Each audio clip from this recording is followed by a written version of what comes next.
Bada bing, bada boom. 3 months ago, a very interesting question pops up on the subreddit, relationship advice. It's where people go to ask strangers on the internet for advice for their relationship.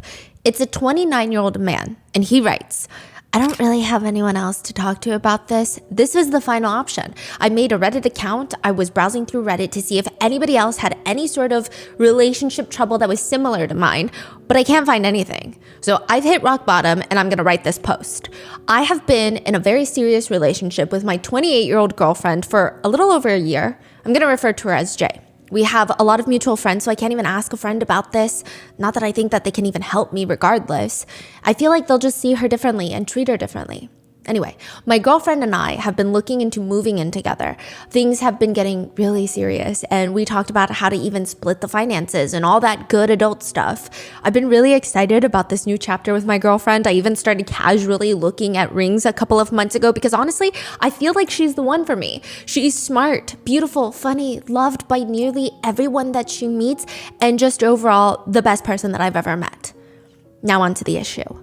About 2 weeks ago, I started spending the weekend at her place. We usually alternate weekends at one another's apartment, and I ended up catching some stomach bug on Sunday. So I took a sick day off work on Monday, and Jay, my girlfriend, offered for me to stay at her apartment since I didn't feel good enough to drive home, and she was really sweet about it. She offered to make me soup when she got off work. I mean, she works 10 to 6. So I was mostly alone during the day, mostly sleeping and spending time in the bathroom throwing up. OP, the poster, ends up throwing up in her bathroom floor. He doesn't make it to the toilet. There's vomit everywhere, and he's looking for a way to clean this up, trying to find her linen closet. He finds some rags that look like you would use them to clean. Down the very top shelf, he's feeling weak, he's feeling frustrated, he doesn't have a ladder, he doesn't know where anything is. So he just kind of jumps and yanks them down, and a bunch of other stuff come falling down too, including this very small shoebox. He says, I really don't like going through her things when she's not around because we really value and respect each other's privacy. I completely trust her. But as I was cleaning up everything that fell out of the shoebox, I happened to notice something really odd, and I just couldn't help but be a little nosy. It was an envelope addressed to her, and the return address was a prison in another state. As I looked at the other stuff in the shoebox, I found way more envelopes just like it, as well as some drawings. I will admit, in a moment of weakness, I could not help myself. I had to see what was going on. This is where I feel the need to explain that I found it so odd because my girlfriend has told me everything about her past, her family, her childhood. I can name every single pet that she's ever had. I've met her parents, both of her siblings, and quite a few of our other family members, and not once, at least anyone that she knows, not once did she tell me she knows anyone in prison or that she's communicating with anyone in prison. So as it turns out, these letters dated way back before we even started dating, and the most recent one was from 3 months ago. Obviously, I didn't see the ones she sent because they're in the prison, but the ones she received are all very affectionate, for lack of a better term, like something long-distance lovers would write to each other. I know Jay has an interest in true crime. She watches the documentaries, listens to the podcast, and nothing too unusual though, but I recognized the guy's name pretty quickly, and knowing what he did and finding out that my girlfriend, who I adore and love so deeply, actually talks to him in this way is really fucking with my head. I don't know if naming him violates some kind of rules, but let's just say his case was huge, fairly recent, like within the last 5 years. He very brutally killed his pregnant wife and 2 kids, and he even confessed, for fuck's sake. I ended up reading through about 3 or 4 of the letters until they literally made me sick. Then I put everything back just the way I found it, cleaned up the mess in the bathroom, and drove myself home. I texted her some made-up excuse that I was feeling better and I just wanted to sleep in my own bed so that I could go to work the next day. I want to talk to her about it, but I just don't know. I still love her deeply. I miss her every hour of every day, and I've been sleeping like I'm super distracted throughout the day. I'm trying to figure out how to handle this. I still love her deeply, but how do I move past this? Is there a part of this that I'm not considering? To which most netizens are responding, speculating that his girlfriend is writing to Chris Watts, who, side note, if you don't know Chris Watts, he murdered his pregnant wife and their 2 daughters, who were 3 and 4 years old. He smothered his daughters to death and then strangled his pregnant wife. His actions undeniably get worse. He dumps his daughters' bodies into oil tanks. The oil tank openings are only like 8 inches in diameter. He had to shove his children's bodies into the tanks to get them inside. They basically got scalped in the process of this. Then he goes on to do a whole media tour, if you will, pleading for his missing family's safe return until it's revealed Chris Watts was having an affair and he's the one that annihilated his whole family. This is the one that he was caught like outside of his house? Yes. The viral video, right? Yes. And like side note, he does have this moment where he tries to argue that his wife killed the kids. And in return, he was so upset and distraught that he killed his wife. So if it's true that OP's girlfriend is exchanging affectionate letters with Chris Watts, I mean, most of the comments read along the lines of, it's one thing to watch true crime shows and be intrigued by aspects of how someone could possibly do something so extreme, but to write letters to someone like that? Others comment, I mean, it's one thing to be intrigued by extreme human behavior, but craving a connection with such people is alarming. Maybe it's like a surge of adrenaline for her, but in all honesty, I would personally be very worried and think twice about moving in with her. Another one just writes, no way your girlfriend is emotionally cheating on you with Chris Watts and you're thinking of staying with her, crying emoji. Any person who would ever associate with a man like that is very, very messed up. Not only is your girlfriend completely unempathetic to the pregnant wife and children that were murdered, but she's also mind-numbingly stupid to believe any sort of sob story that this murderer is spinning. But it's an interesting thought, is it not? Or more likely a fear that a lot of netizens have because you never really know who you're dating. Others say, yeah, this is bad, but at least OP caught it early. I mean, sometimes you marry the person and then you realize too late that they're a little bit bizarre and that something bizarre is happening. Some netizens argue, if life is a competition, which it's not, but if it is, at least his girlfriend that he adores did not kill anyone. Because there are other people that wake up one morning and realize the person that they married is the killer. I mean, hypothetically speaking, what do you do if you wake up and your husband is a serial killer, your wife is a serial killer? Seattle went through this very dark period in Washington. For almost 20 years, they had an active serial killer operating in Seattle. Initially, people were terrified. I mean, the residents were terrified for 20 years, but they're also getting so fed up. Why the hell can't the police catch this guy? What's the big deal? You pass by the magazine stand in the grocery store, all the headlines, they're so bleak. This is being described as one of the nastiest homicides in King County record. Bodies of young women found near Green River. What's their connection? Green River killer continues to elude massive task force. It's believed that the Green River serial killer has taken the lives of up to 71 victims.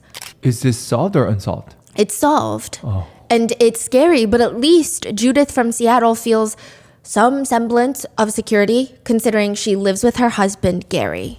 I mean, he's kind of like an old school gentleman. He pulls out the chairs for her. She doesn't even remember the last time that she opened her own car door when he's nearby. This has been her marriage for the past 13 years. Until there's a knock on the door. She opens the door, and it's a swarm of Seattle police. Gary is not who she thinks he is. Gary is the Green River killer. Wow. And initially, she did not believe them.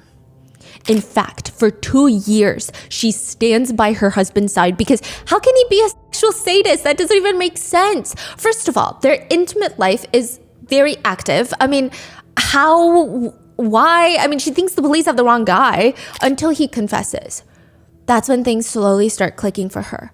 The carpets that he was removing from the home after she had been on a trip, she thought he just wanted to fix up the place. It lines up with the time that he had killed a woman on the carpet and there were blood stains. She remembered at one point he had gotten rid of the bed frame. This is when they were first dating. He had gotten rid of it because he had brought a victim there and killed them and didn't want the blood to be left behind. She says all she could think was, I mean, was my life real with him or did he just use me? He made me smile every day.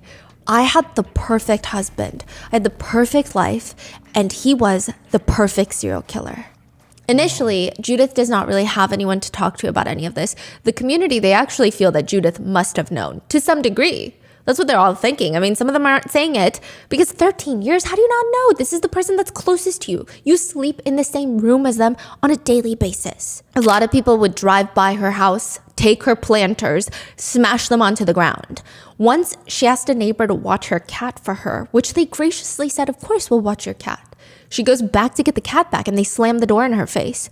The words exchanged included something along the lines of, no, you're married to the Green River killer. You can't have your cat back. What? Like they say yes Seemingly intentionally to take her cat. Wow.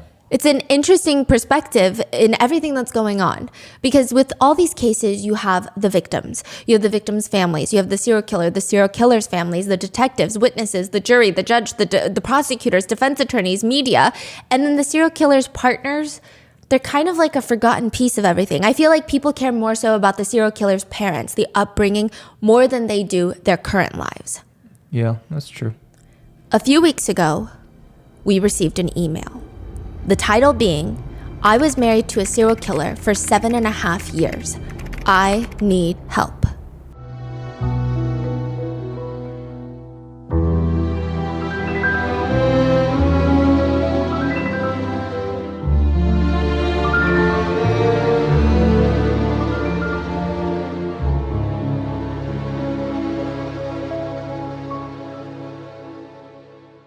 We would like to thank today's sponsors who have made it possible for Rotten Mango to support the NCMEC, the National Center for Missing and Exploited Children, as well as the GoFundMe for Labna to help aid in the pursuit of getting her son back. This episode's partnerships have also made it possible to support Rotten Mango's growing team, and we'd also like to thank you guys for your continued support as we work on our mission to be worthy advocates.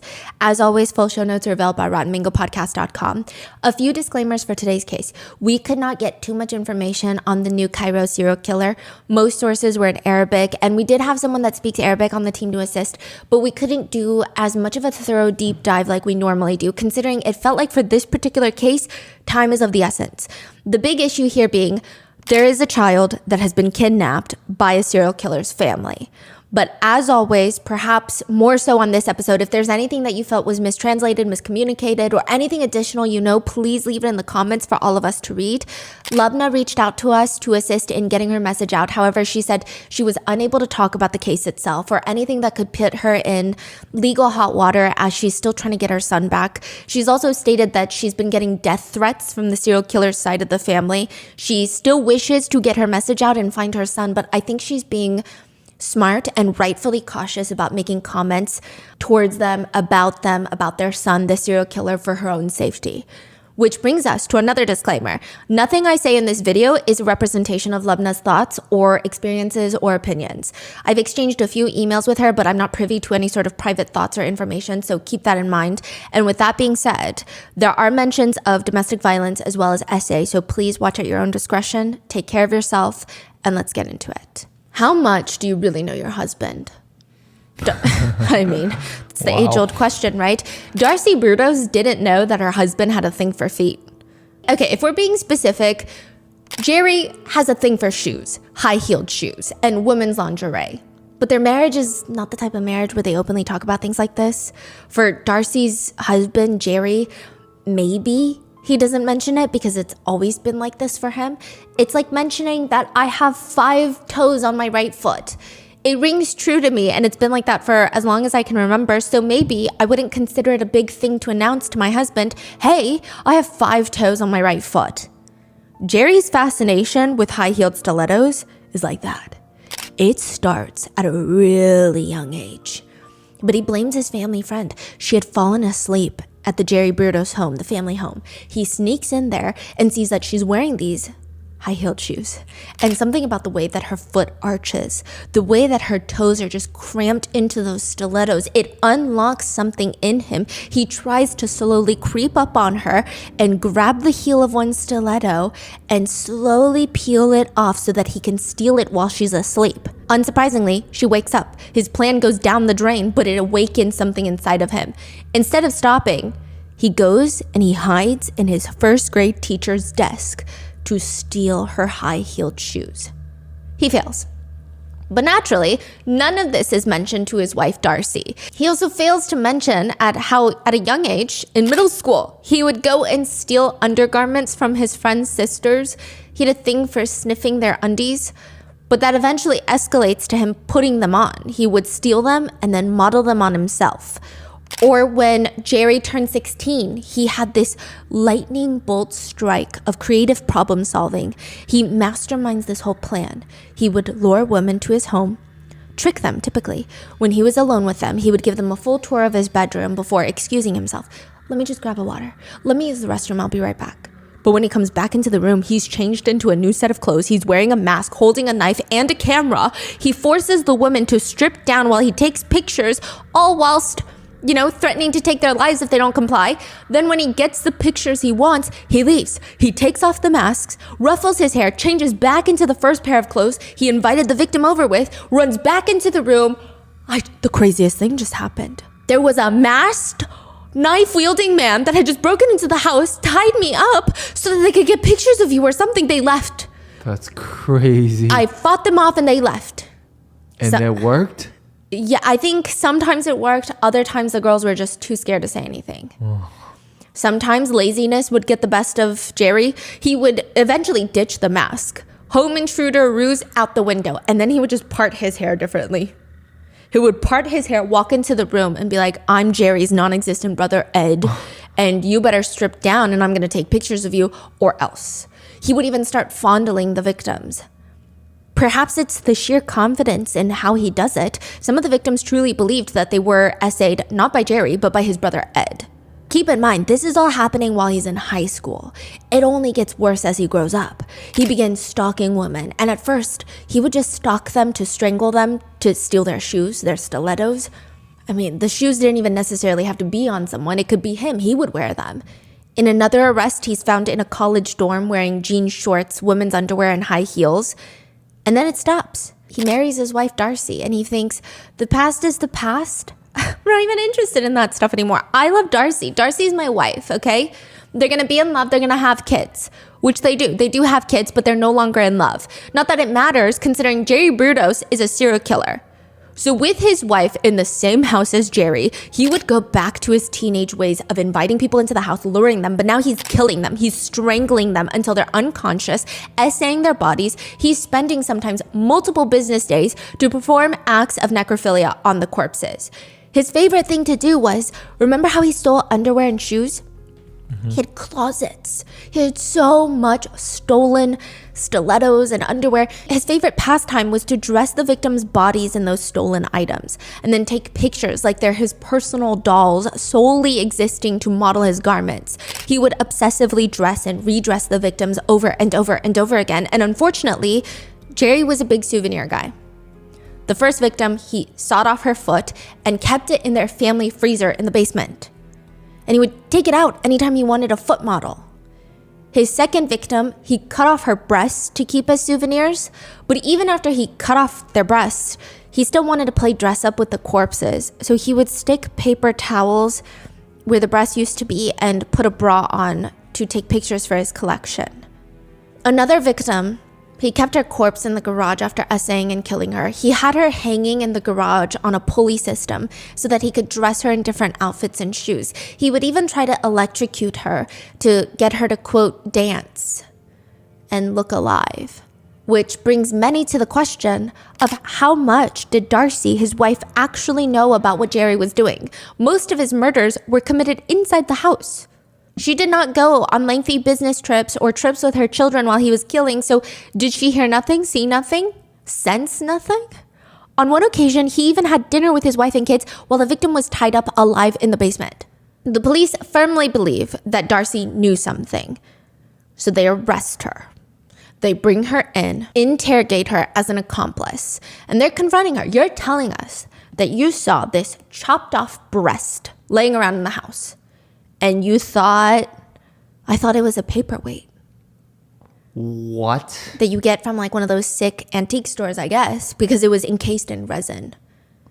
He didn't just have like a flesh breast. Gosh. He had put it into resin to mold it. Wow. I mean, it's almost unbelievable, right? Except that it's true. Darcy had no clue. She had been forbidden from entering the garage, basement, and freezer. After Jerry's arrest, he tried to ask Darcy to get rid of evidence, and she refused. She truly was oblivious to all the signs, like many wives of serial killers. This is just another serial killer from the Green River one?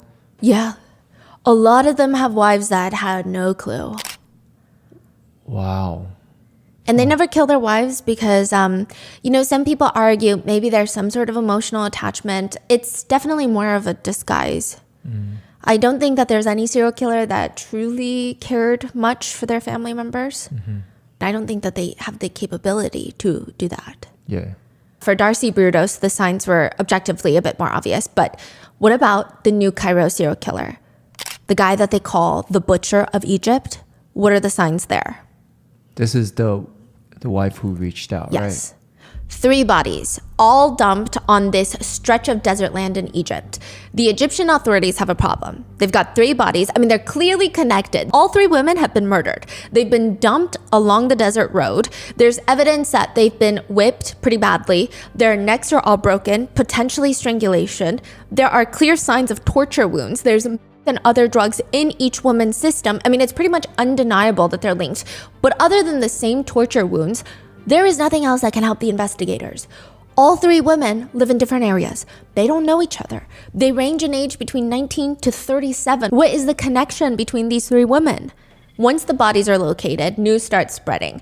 There's a serial killer active in Egypt. Some are calling him the Butcher. There's only been about 4 well-known serial killers from Egypt, and the police have no leads until a father walks into the station. My daughter, she's missing. Okay, when was the last time you saw her? She told me she was going to study English with a professor, an English professor, I think. His name is Kareem. He's a famous TikToker.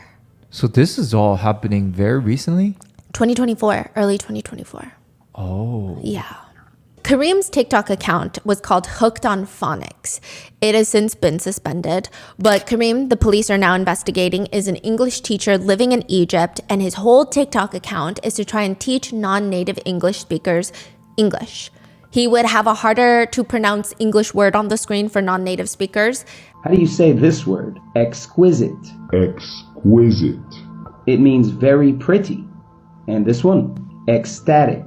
Ecstatic. Or you know how sometimes when you learn English in a non-English speaking country, you learn phrases that most native speakers won't use? Like when someone asks you, how are you? The response that a lot of non-native speakers learn is, I'm fine, thank you, and you?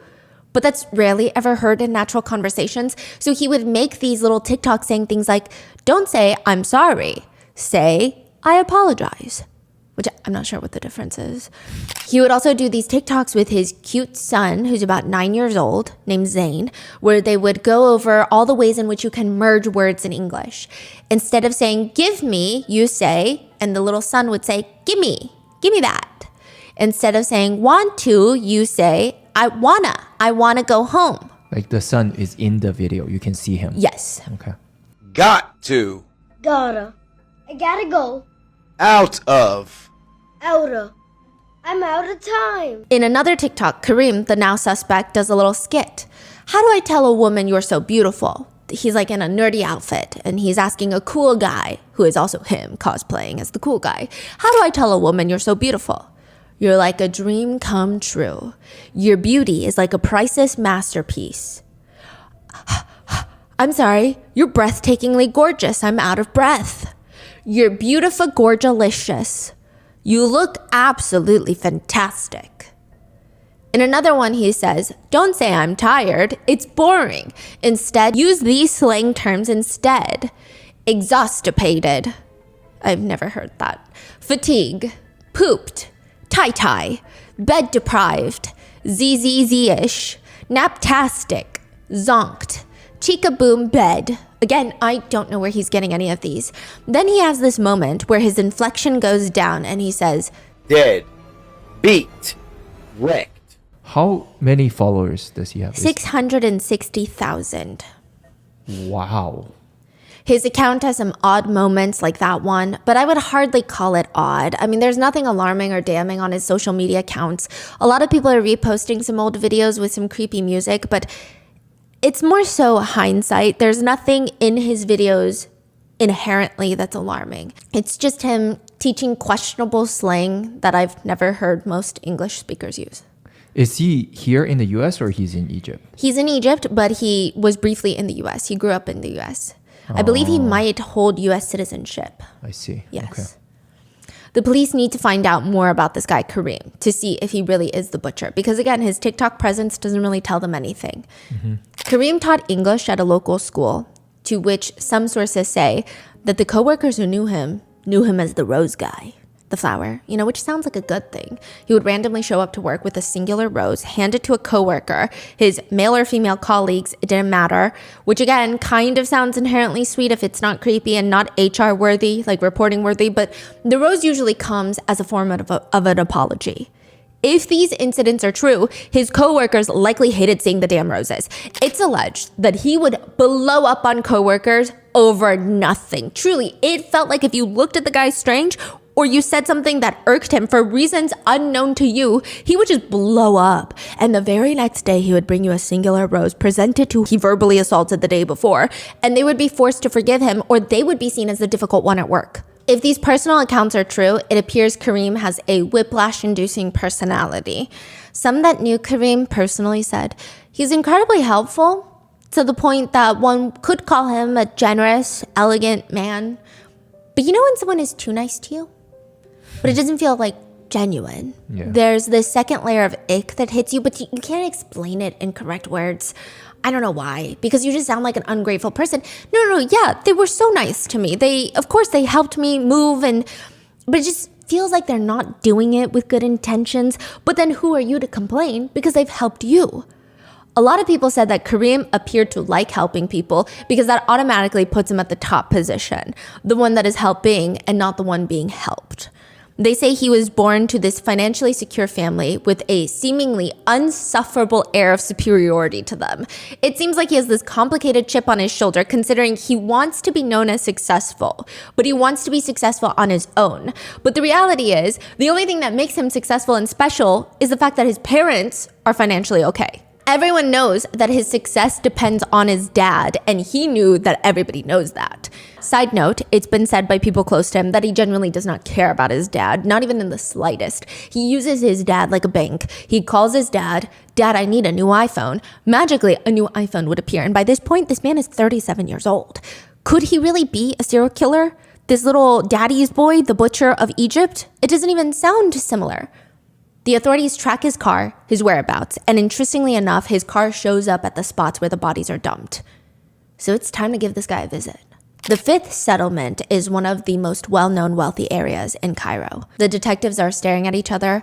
Are you sure this is the right place? Like, this is where Kareem lives? They speak with the landlord, and there are signs. Like what? Okay, for one, he was adamant that he needed a fully soundproofed, encased room. He said that he was always creating music, recording social media videos, that out of respect for his neighbors and for his son that lives with him, he needs a room that you can't hear out of once you go inside. He would like crisp, pure audio for his videos. That's what he said. When authorities get upstairs to the unit, they find the soundproof room, but they also find various drugs and what has been described by many sources as instruments of torture. They try to arrest Kareem, who tries to miserably fail at making a run for it. They chase him down, they arrest him, and immediately states he has no idea what the police are talking about because he's insane. He's mentally unwell. He cannot be held liable for his actions. He doesn't even know what they're referring to. So this whole case happened because they found 3 bodies on the side of the road. And did 3 of them all die around the same time? Yes, relatively. Okay. It was like pretty back to back, that there was some sort of connection. Back to back? It was, the cool off period, if you will, for the serial killer was very low. And then he just left them in public, just like that? Like on stretches of desert land. Oh, I see. Yeah. Also found in his apartment were deleted but recovered videos from his phone and laptop that show him murdering the 3 victims. Videos of him drugging, essaying, and torturing the victims, not unlike Jerry Brudos. Eventually, he tells the authorities what happened. He would lure the women to his apartment, drug them with meth and other drugs. At one point, it seems like he's trying to get brownie points for the fact that he fed them narcotics, which would help with the pain that he was inflicting on them. He's like, you know what? I am inflicting a lot of pain. However, I gave them drugs, so it should decrease the pain that they felt. Sometimes he would even engage in watching sexually sadistic videos while his victims were in his home, incapacitated. Then he would begin his torture. He would start out first by assaulting them, whipping them, pulling their hair, then slowly transitioning into ripping out their nails. He keeps the process slow, painful. Sometimes the victims would be at his apartment for 18 days at a time. It's unclear how many of those days were them consensually believing that they're spending time with a friend versus how many of those days are them actively being tortured and killed. It appears that he likes to relish in the pain that women feel. When he thinks he's done, he slowly strangles them to death, usually with a rope or an iron chain. But even then, he will continue engaging in sexual acts with their corpses. That is crazy. How do you just coming out like this? Yeah. There must be a lot of red flags before this. A lot. By this point, the body is completely disfigured. He takes the body to the desert and disposes of them. And a total of 3 bodies were found in the desert, but Karim admits there could be at least 6 or more victims. Like at least 6 total victims or more. Unfortunately, most people believe it's a lot more than that. Neighbors said that there were lots of girls going in and out of the house. Alarmingly, sometimes they would even hear screams, but they would stop mid-scream. So it sounded like a scream, but maybe you're goofing around. Maybe you see a bug, you scream, but you don't keep screaming. You don't scream, help me. You just scream once in shock. When Karim is arrested, the police take into custody his 9-year-old son, Zayn, who was living with him. They need to find the next person that would have custody over Zayn because Karim can't take care of him. Karim is going to face the death penalty. That's crazy. So the son was living in the same house? Yes. Wow. They ask Karim, where is your son's mother? He responds, she's dead. December 13th, 2024, a TikTok goes viral of a woman named Lubna. It's her wearing a blue hoodie, sitting in front of her camera, and she looks very serious. She starts off, so I was married to a serial killer for 7.5 years. All my videos have been in Arabic to reach the Arabic community. So basically the serial killer, he tried to kill me many times. He tried to kill my sister many times. And then he got caught with 3 bodies in his apartment in a torture chamber. And he's very known in Egypt and the Arab world. And this was recent. This was like 7 months ago. So he had kidnapped my son from me 3 years ago. And anytime I tried to get him, he would basically try to kill me and try to ruin my life and try to find me. Like, I'd be at places and he'd just show up and I'd have to run. And it was just a flipping nightmare. So finally, when he got caught this May, end of May, they locked him up. He's gonna get hung very soon, hopefully.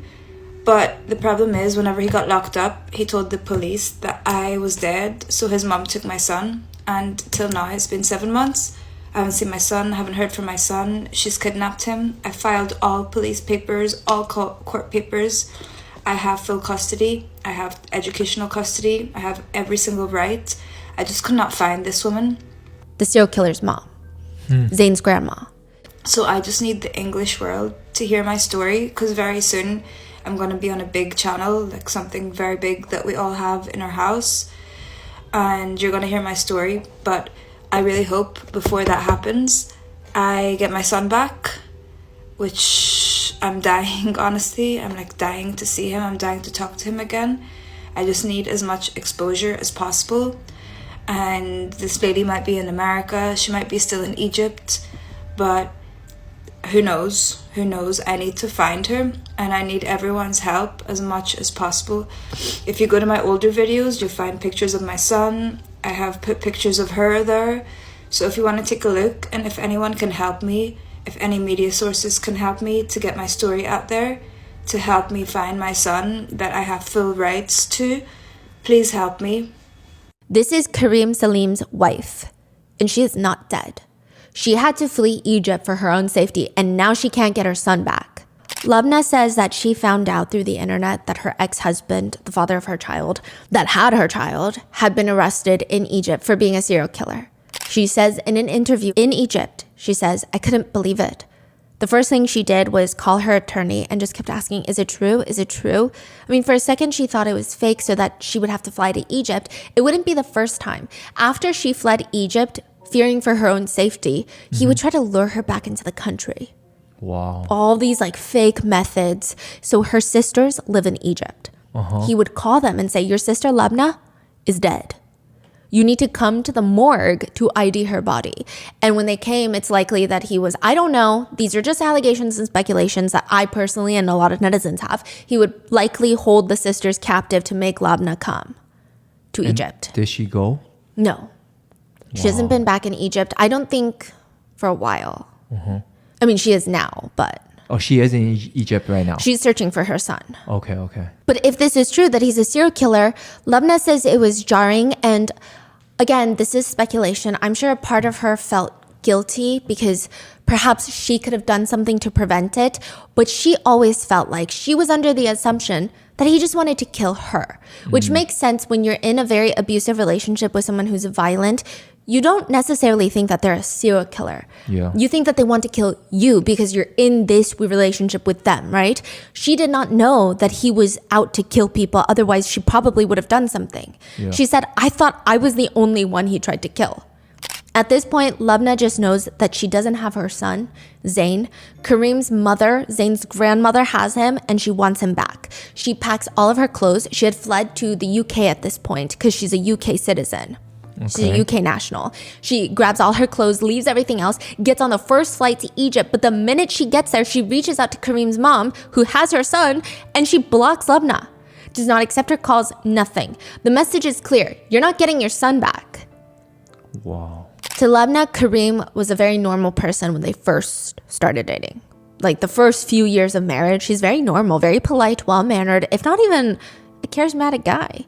It's not until they have their son Zayn, things implode. Zayn is Labna's whole world because, you know, when you become a mom, you care about your kids a lot and maybe more than anything else in the world. But Kareem does not like that. He starts getting jealous that Labna is putting Zayn first. Anytime he felt their literal baby's needs were put before his own, which would be all the time and should be all the time, he would blow up on Labna, getting incredibly aggressive and upset. He became this controlling menace.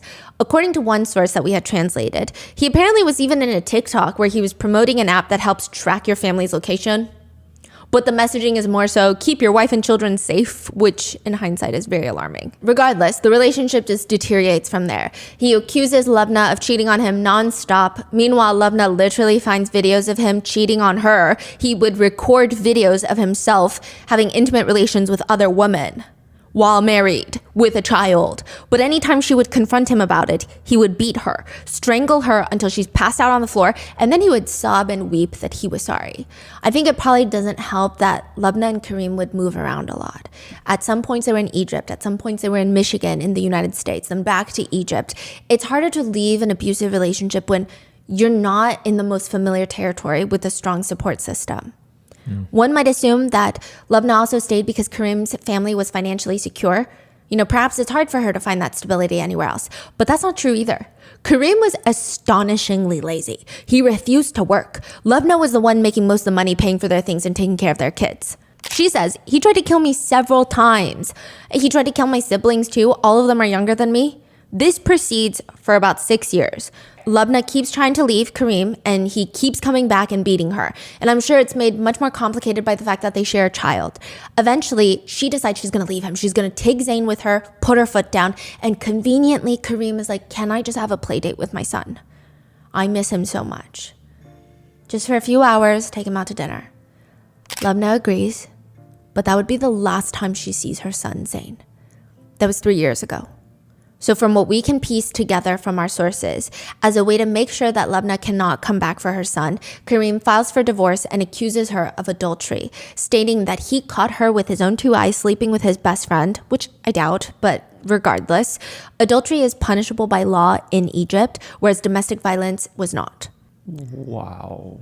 So she's facing that, in addition to Kareem waiting outside her place of residence for 4 days straight, threatening to kill her. She had to put on a disguise to leave everything and flee Egypt 3 years ago. And that's why she has attorneys, because for the past 3 years, she's trying to get her son back. Mm-hmm. She's trying not to get killed, because if she gets killed, then her son is forever going to be with Kareem, right? She's just trying to get her son back. She's a British citizen. She's hiring attorneys, spending every cent that she makes on her attorneys, trying to figure out what to do, how to do this.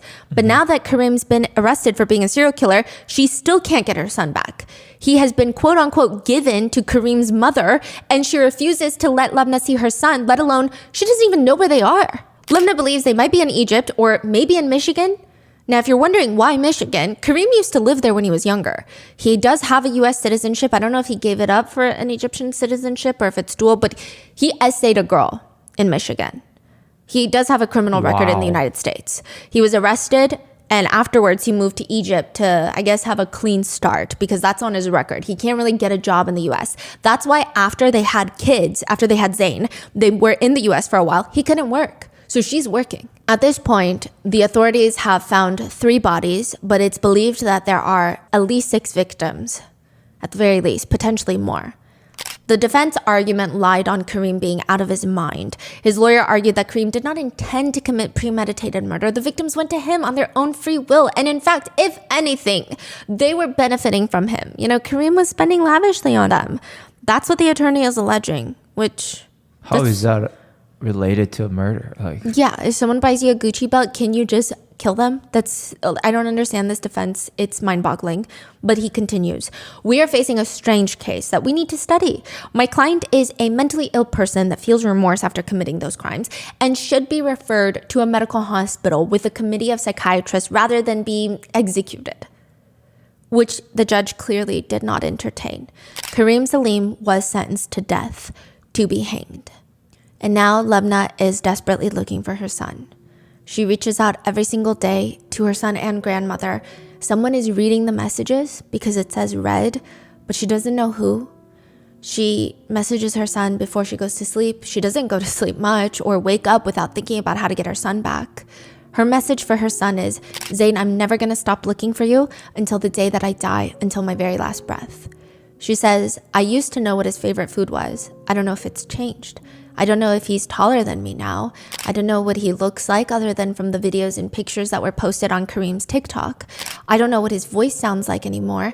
I can't see my son. I can't talk to him. I don't know what he loves, what he hates now, how he's growing up. I don't know how he lives his life. I don't know if he goes to school, if he likes school, what subjects he likes. I don't know anything. Because also, you have to think from 6 to 9, it's a huge developmental period where a lot of things change. Yeah. Her last memory was about a week before she last saw her son. Zayn asked to purchase a bunch of balloons at the store, and the 2 of them walked around the shopping center, and he would give out balloons to strangers. And she thought it was so fascinating. That's who her son is. He's the type to open doors for strangers for her. And for right now, Lubna's life is on hold. That's kind of how she explains it. She doesn't feel good. She just wants her son back. She's lost about 40 pounds in the past few months, but she's not going to give up. She says when they reunite, she's going to take him to the beach because that's our thing. We love the beach. In one interview in Arabic, she says, someone please help me. Someone stand up with me. Come with me, please. I finally reached the end. I may look okay and be talking on the outside, but on the inside, I'm broken. So most netizens are just trying to get the word out right now to figure out how to get Lubna back. And this will be, one of the rare times that we show a child's face that is, not super, I guess, certain cases you see the child's face, like John Benet Ramsey. It's hard to not see her face anywhere when you talk about her. But for this case, if you see him, please reach out to authorities. That's what Lubna says. Reach out to Lubna because legally she has custody. So if that child is with anybody else, that is against the law. Mm-hmm. He's either in America or in Egypt. Yes. In America, there's Michigan. But in America, he should be in school. Yes. She has educational custody, and that's a point that she brings up. Nobody can enroll him in school without her because she has educational custody. She is worried that he's missing out on school right now, too, because it's a developmental time that he needs to be in school. He needs to have some sort of semblance of normalcy, right? Because it's just... But a lot of people comment, schools these days, if you're a grandma and you can prove they're the grandma, they're not really going to check. Some schools, yeah. Yeah. I don't know if every school will check, but if he is in school, then I feel like he will be, be found pretty quickly. So if I feel like it's more likely that he's being hidden away, not in because school. of it's already getting so much many, attention. Yeah, like if he was in school, he'd probably be pulled out of school by now. Or like people would have at least said, "Oh, that's my friend or my classmate." Oh yes, yeah, that's true. I haven't seen any of that. Yeah. I haven't seen that. He could also be in Egypt, and maybe I know it's gone viral in the English-speaking world. It seems less viral in the Arabic-speaking world. I think Kareem's case is viral, but perhaps maybe not her pleas to get her son back. Wow. I don't know. The whole thing is so heartbreaking. I do believe that her son is an American national, though. But I don't know. Some people are recommending Lubna go to the U.S. Embassy. I think that she has. If I'm not mistaken, I'm pretty sure that she has. But just to remind you guys, so many kids go missing in America. That's true. It's not just go to the embassy, everything's solved. Yeah. So if you guys see anything, hear anything, sense anything, let Lubna know. I'm going to link her GoFundMe as well as her TikTok. Just message her with actual information, I would say, and show her support in her videos. But if you're going to DM her, make sure you have some information because I think it deletes the DMs. But yes, if you know anything, let her know. And with that, please stay safe, everyone. And I will see you in the next one.